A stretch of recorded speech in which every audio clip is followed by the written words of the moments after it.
Hello everyone, कैसे हैं आप सभी लोग। उम्मीद करती हूँ बढ़िया होंगे।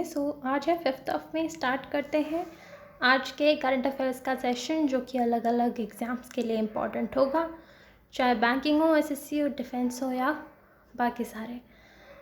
पहली जो न्यूज़ है वो आती है इम्पॉर्टेंट डे से रिलेटेड, वर्ल्ड लाफ्टर डे। जी हाँ, खूब हंसो और लोगों को भी हंसाओ, ऐसा प्रेरित करती है ये वाला day to raise the awareness about laughter. क्योंकि आप सब ने सुना होगा कि कितने ज़्यादा बेनिफिट्स होते हैं लाफिंग के, मतलब हंसने के। अगर हंसते हंसाते रहेंगे तो मेंटली, इमोशनली, फिजिकली भी हम बहुत फिट रहते हैं। तो उसी चीज़ के लिए अवेयरनेस फैलाने के लिए ये वाला डे सेलिब्रेट करते हैं। ये कोई स्पेसिफिक डेट पे नहीं, बल्कि पहले संडे को आता है। जो भी मई का पहला संडे होता है तब आता है। और इस साल कब आया? 5 मई को। तो देखो, जब हम छोटे होते थे हमें सबसे ज़्यादा खुशी कब मिलती थी? जब गर्मियों की छुट्टियां लगती थी, स्कूल नहीं जाना पड़ेगा। मई से स्टार्ट होती थी ना, मई और जून में लगती थी। मई से स्टार्ट हुई और मई में भी पहला जो संडे आ जाए तब तो भाई वाह, पिकनिक वगैरह का डेफिनेटली प्लान बन जाएगा। We will laugh a lot, we will have fun a lot, and yeah that's how you can learn world after day. हो गया याद? Simple, very good. बढ़ो आगे। डिफेंस मीटिंग हुई इंडिया और इंडोनेशिया के बीच, जो कि थी 7वीं। क्या बात है। और it is a joint defence cooperation committee meeting held in new Delhi, नई दिल्ली में ही हेल्ड हुई। और इससे बात हुई कि कैसे कोलैबोरेशन बढ़ा सकते हैं डिफेंस वगैरह में।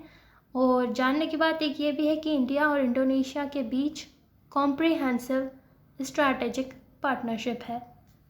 कैसे याद रखेंगे? इंडिया और इंडोनेशिया की डिफेंस मीटिंग कहाँ हुई? इंडिया के इंडोर में, ऐसा याद कर लेना, इंडिया के इंडोर में। इंडोर कहाँ आएगा? न्यू दिल्ली, ऑफकोर्स कैपिटल में होगी। इतनी इंपॉर्टेंट मीटिंग है और बहुत अच्छा काम है ना भाई, कोऑपरेशन कर रहे हैं हम। सत सत सत सात सत सत क्या होता है? कोई अच्छा काम जो होता है उसको बोलते हैं सत। सत्य से साथ याद कर लेना। एक अच्छा काम किया हमने इंडिया के इंडो में, यानी कि इंडोनेशिया के साथ, और इंडो में यानी कि अंदर, तो न्यू दिल्ली में। सिंपल था, हो गया याद। बढ़ो आगे।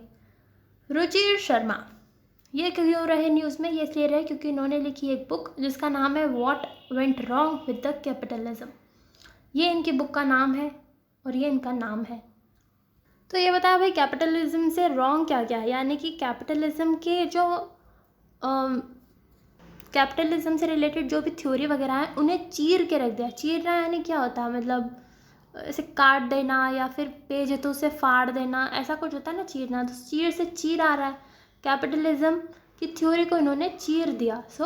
रुचिर शर्मा, ठीक है, बिल्कुल नहीं शर्माते ये चीरने में। इस तरह से हमें याद हो जाएगा। ओके, एंड ये वाले ट्रिक्स वगैरह हम सिर्फ याद करने के लिए यूज़ कर रहे हैं। Please do not take any offence. I have all due respect for everyone over here. I hope आप ये समझेंगे, समझदार बच्चे हैं सब। अब बढ़ते हैं प्रतिमा सिंह पे।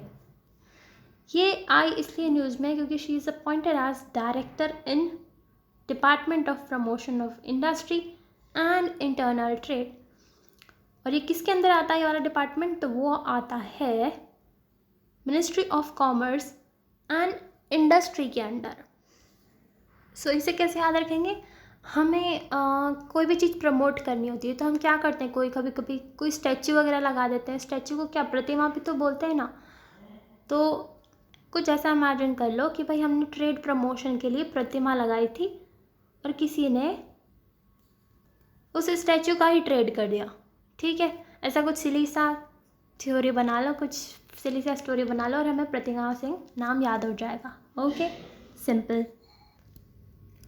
Antarctic treaty meeting, Antarctic treaty की कंसल्टेटिव मीटिंग होगी इंडिया में 2024 में, और उसके साथ कमिटी फॉर एनवायरमेंटल प्रोटेक्शन की भी मीटिंग होगी। एंटार्क्टिक ट्रीटी वाली 46th है और एनवायरमेंटल प्रोटेक्शन वाली 26th है। ये वाली 46th है, ये 26th है। दोनों की मीटिंग होगी 2024 में, और 26 थोड़े पेक्यूलियर हैं, मिलते जुलते हैं, तो ये तो याद हो जाएंगे। ओके, उसके अलावा मुद्दे की बात होगी कहाँ पे? तो केरला के कोची क्षेत्र में। और ministry of earth science host करेंगे through national centre for polar and ocean research. Obviously उसमें हमारे जो अंटार्कटिक रीजन में जो रिसर्च वगैरह है उससे रिलेटेड भी डिस्कशन होगा। सो यहाँ से रिसर्च वाला ये ऑर्गेनाइजेशन याद हो जाएगी, national centre for polar and ocean research. और अंटार्कटिका एकदम साउथ में आता है ना। एंड इंडिया के मैप की बात करें तो केरला भी एकदम साउथ में आता है, तो केरला में साउथ से एसोसिएट कर लेना और यहाँ कोची में मीटिंग होगी। सिंपल, वेरी गुड, बढ़ो आगे। एयरबस A350-900 ये एक तरीका का एयरक्राफ्ट है, प्लेन है एक्चुअली, जो कि एयर इंडिया ने स्टार्ट किया है ऑन दिल्ली दुबई रूट। और इस वाले प्लेन का ये इंटरनेशनल डेब्यू है, पहली बार चलेगा। तो इसे हम कुछ ऐसा इमेजिन कर सकते हैं कि क्योंकि हमारे इंडिया से दुबई में काफ़ी सारे लोग जाते हैं काम करने के पर्पज़ से, सो क्योंकि बहुत ज़्यादा ट्रैफिक बढ़ रहा था उसके लिए कोई बस लगानी पड़ेगी। नॉर्मल बस तो चलेगी नहीं, ऑफकोर्स एयर बस। सो ऐसा कोई एयरप्लेन है, इसे ये याद हो जाएगा। और एयर से एयर इंडिया याद हो जाएगा। All right, very good. Bajaj finance, RBI ने कुछ रिस्ट्रिक्शंस लिफ्ट किए जो कि इम्पोज किए गए थे बजाज और फाइनेंस पे। एक्चुअली उसके कुछ 2 प्रोडक्ट्स हैं जिनके थ्रू वो लोन सैंक्शन करते थे, एक तो ई कॉम और एक इंस्टा EMI कार्ड। दोनों पे कुछ रिस्ट्रिक्शन लगाए गए थे, लेकिन वो रिस्ट्रिक्शन अब हटा लिए हैं, इसलिए ये न्यूज़ में रहा। याद कैसे रहेगा? तो बजाज के स्कूटर आते थे, अगर आपको याद हो तो ऐसा कुछ इमेजिन कर लो कि स्कूटर जा रहा है और उस पर आरबीआई ने रोक लगा दी थी। फिर बजाज ने थोड़े हॉर्न वॉर्न मारे, ई से EMI और ई कॉम, ऐसा उसका हॉर्न था। ऐसा कुछ सिली सा याद कर लो। है नो यार, ये बहुत सिली तो है मगर याद हो जाएगा है, होप। तो जब इन्होंने हॉर्न किए तो आरबीआई ने कहा ठीक है भाई, रेस्ट्रिक्शन हटा दो, बढ़ो आगे। भले एक्चुअली ऑफकोर्स कोई हॉर्न वगैरह नहीं था, कुछ इन्होंने बदलाव किए होंगे जिसकी वजह से रिस्ट्रिक्शंस हटा दिए गए, लेकिन हमने सिली सी स्टोरी बनाई सिर्फ याद करने के लिए। ओके, बढ़ते हैं आगे। World press freedom index, press की कितनी फ्रीडम है वो इस वाले इंडेक्स में देखी जाती है। तो इंडिया की रैंक आई 159 अमंग 180 कंट्रीज़ और इंडिया का स्कोर बताया 31.28। पब्लिश कौन करता है? Reporters without borders. अब एक सच बात बोलूँ तो हमारा एग्ज़ाम है, इसलिए हमें याद कर लेना है, वरना ये बिल्कुल भी रिपोर्ट रिलायबल नहीं है। क्योंकि आप खुद ही देखिए, पाकिस्तान को बेहतर रैंक दे रखी है इंडिया से, जबकि ग्राउंड रियलिटी क्या है हम सभी जानते हैं, वहाँ पे कितनी फ्रीडम है कितनी नहीं है।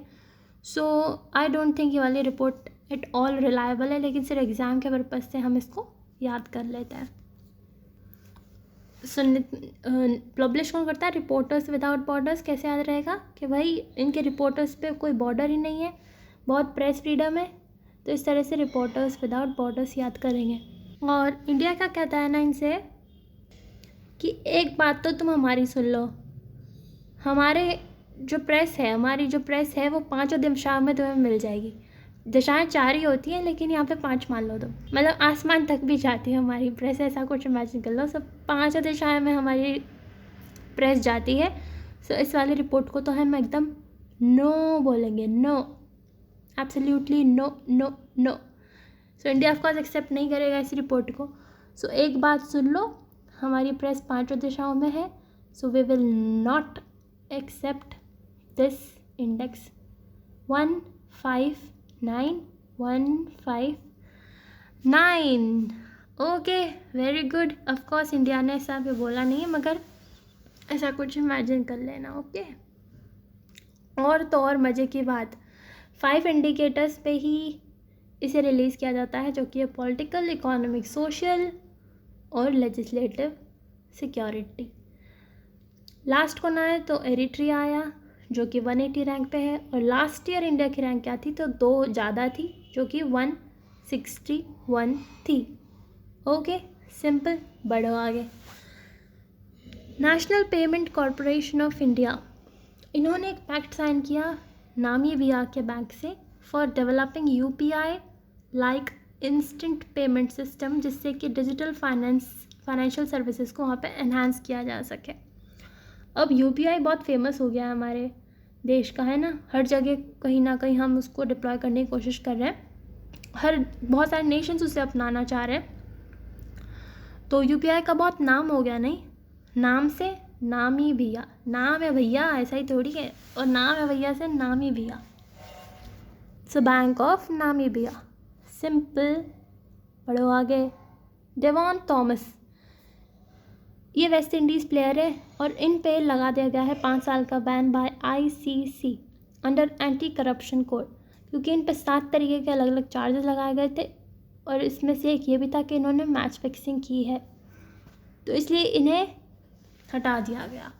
याद कैसे करेंगे? इनको बोला कि भाई साहब तुम हर चीज़ फिक्स मत करो, गेम गेम होता है, उसको गेम की तरह रहने दो, तुम भगवान मत बनो, तुम देव मत बनो, देव नो, लेकिन नो को उल्टा कर देना, सो देव नो, और इससे हमें डेवॉन थॉमस याद हो जाएगा। Okay, I know it was very silly, but याद करना है हमें तो। और मैच फिक्सिंग करने में वेस्टेड इंटरेस्ट होते हैं ना, वेस्टेड ऐसे लिखते हैं, वेस्टेड इंटरेस्ट, मतलब इनका कोई फ़ायदा होगा। सो वेस्टेड इंटरेस्ट से वेस्ट इंडीज़ याद रख लेना। डेवॉन थॉमस कहाँ से हैं? वेस्ट इंडीज़ से। ओके, सिर्फ याद करने के लिए। एंड हो गया, आज का सेशन इतना ही था। आई होप आपको समझ में आया होगा। Thank you so much, have a nice day.